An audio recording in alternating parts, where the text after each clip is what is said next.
artinya halal bihalal secara bebas, dan terjemahannya bisa dikatakan halal bihalal itu artinya adalah menghalalkan yang tadinya tidak halal. Bahasa Parisnya si halalakeki. Paris itu Pare-Pare dan sekitarnya. Di Bugis. Banyak orang Bugis di sini? Banyak? Ya, aku memang ini orang Bugis kemana-mana saya ketemu. Saya pergi ke Filipina Selatan, ada orang Bugis. Saya pergi Sabah, Sarawak, Malaysia, banyak orang Bugis. Saya pergi pelosok Kalimantan Timur, namanya Bidu-Bidu, bahasa Bugis orang di sana. Saya pergi ke Pulau Kijang, Sumatera, banyak orang Bugis. Begitu saya masuk penjara, banyak juga orang Bugis. Banyak orang Bugis sini. Pak Sekda tadi ini bilang, ada itu Ambo. Itu kan ada itu Udin sedunia. Ada juga Ambo sedunia. Ambo yang banyak uangnya, namanya Ambo Dalle. Ambo yang untung terus bisnisnya, Ambo Upe. Ambo yang tidak pernah lolos macale, Ambo Sakka. Ambo yang banyak di bengkel, Ambo Tang. Ambo yang panjang umurnya, Ambo Tuo. Itu orang Bugis. Nah, Bapak, saudara-saudara sekalian, ini matahari mengganggu juga. Saya menghindari matahari karena saya jelek. Kalau hitam mah tambah jelek, Pak. Ayo, halal bihalal. Inti dari halal bihalal itu ukhuwah, persaudaraan. Saya ceramah dari Sabang sampai Merauke, ya, semua temanya sama. Dengan halal bihalal kita merajut persaudaraan. Makna terpenting halal bihalal, kerukunan. Sekarang, pertama dulu harus kita tahu, kenapa putus persaudaraan? Apa sebabnya putus persaudaraan? Penyebab pertama putus persaudaraan sekarang yang baru banyak terjadi, pemilu dan pilcaleg. Gara-gara beda pilihan, mereka bermusuh. Mereka berteman dari kecil. Sampai saat ini puluhan tahun bertetangga, hanya karena beda pilihan mereka ketemu tidak baku sapa. Apa namanya kalau bukan beleng-beleng? Orang mau jadi presiden, kau yang baku musuh. Sekarang selesai di pilpres, tidak ada lagi cebong, tidak ada lagi kampret, tidak ada lagi Prabowo, tidak ada lagi Jokowi, tidak ada lagi 01, tidak ada 02. Sekarang yang ada 01 tambah 02 sama dengan 03, Persatuan Indonesia. Sudah mi, jangan kau berkelahi gara-gara janji-janji politik. Politisi kau mau percaya? Nah janji-janji kau, ini kartu namaku. Pilih kak, sama-sama ki orang Toraya. Pilih saya. Ada masalahmu, telepon saya 24 jam. Begitu terpilih, nah ganti nomor HP-nya. Tidak kau percaya itu kalau politisi ngomong. Anda boleh nak gandeng ke surga, surga juga nak janji ki. Begitu terpilih, nah lupa ki. Gara-gara itu kau mau berpecah belah. Jangan. Sudahlah. Pilpres sudah selesai. Pilcaleg sudah selesai. Baiklah, kembali kau merajut kebersamaan.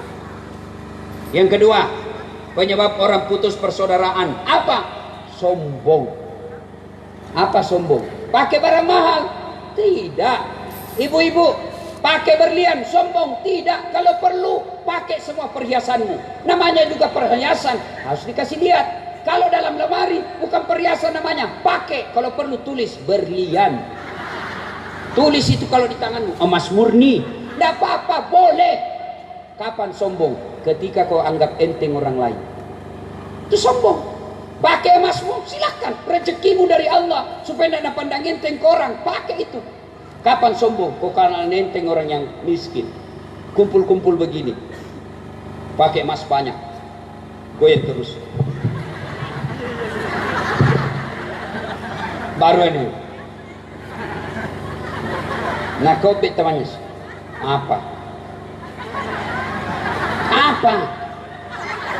Apa? Palsu. Ini jangan pandang enteng.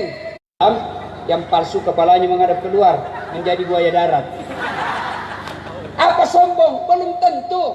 Kapan sombong? Ketika aku pandang enteng orang. Di kantor bupati pakai krokodil.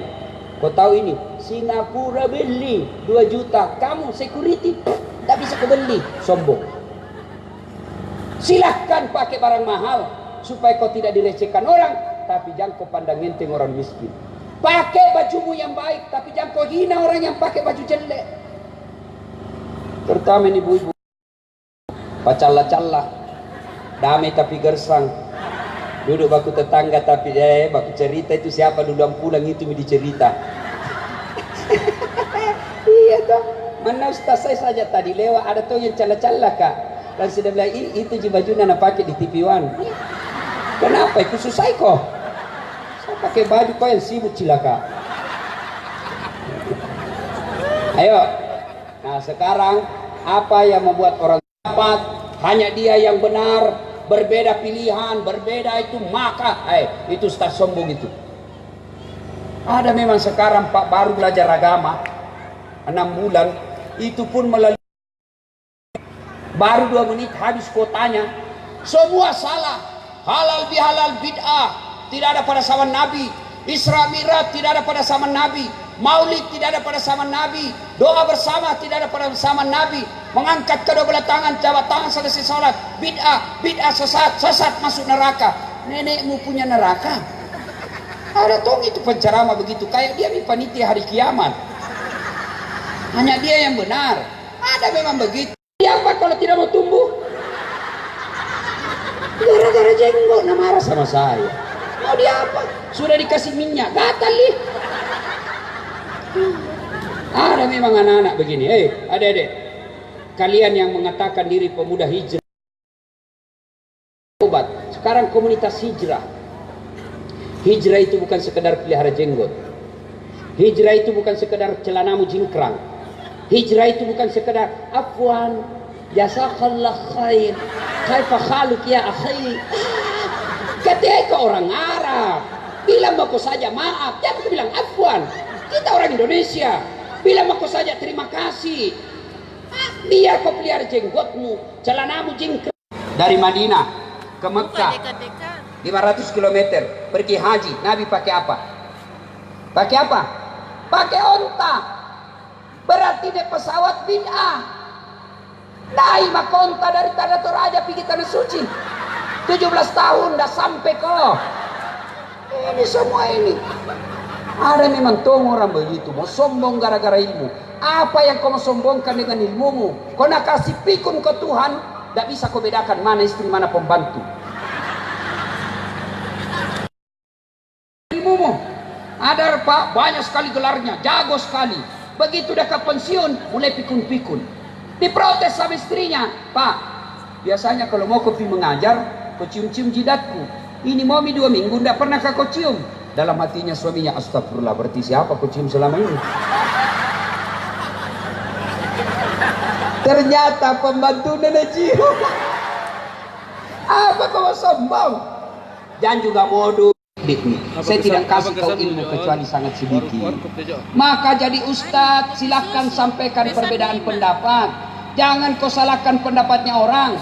Coba lihat Pak, dalam Islam takbir saja itu Allahu Akbar. Setelah angkat kedua belah tangan, itu posisi tangan saja itu ada 4 cara. Allahu Akbar. 1, antara pusat dengan dada. 2, Allahu Akbar di bawah pusat, bukan di bawah sekali. 3, Allahu Akbar di atas dada. 4, Allahu Akbar lurus.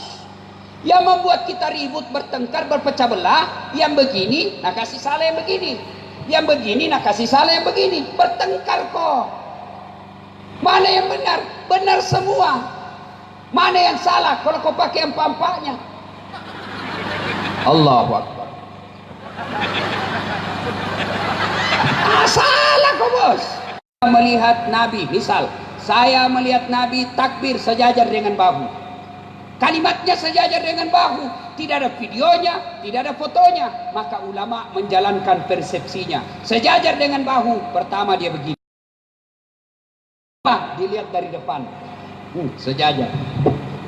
Yang kedua, Allahu Akbar, sejajarnya mana? Dari atas. Mana yang cocok? Cocok semua. Pakai mau. Enak kalau begini, tidak bertengkar. Ya, jangan sombong gara-gara ilmu.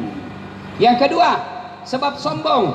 Yang kedua kata Nabi, sebab datangnya sombong pangkat jabatan. Apa itu? Apa itu? Anggota DPR mau sombong, apa yang kau sombongkan? Kau jadi anggota DPR karena rakyat pilih kamu. Apa yang kamu sombongkan? Jangan jabatanmu. Jangan sombong. Kepala dinas olahraga mau sombong. Jangan sombong. Kau jadi kepala dinas olahraga karena bupati suka kau. Oke, nak suka kau bupati. Kalau tidak nak suka kau istrinya, keluar juga. Karena ini istri kadangkala dia kosong-kosong, Pak. Apa yang mau disombongkan dengan jabatan, Pak? Yang ketiga, penyebab sombong apa? Bertambahnya harta. Jangan sombong karena kaya. Apa yang kau sombongkan? Allah titipkan satu penyakit dalam dirimu. Banyak duitmu tapi tidak ada bisa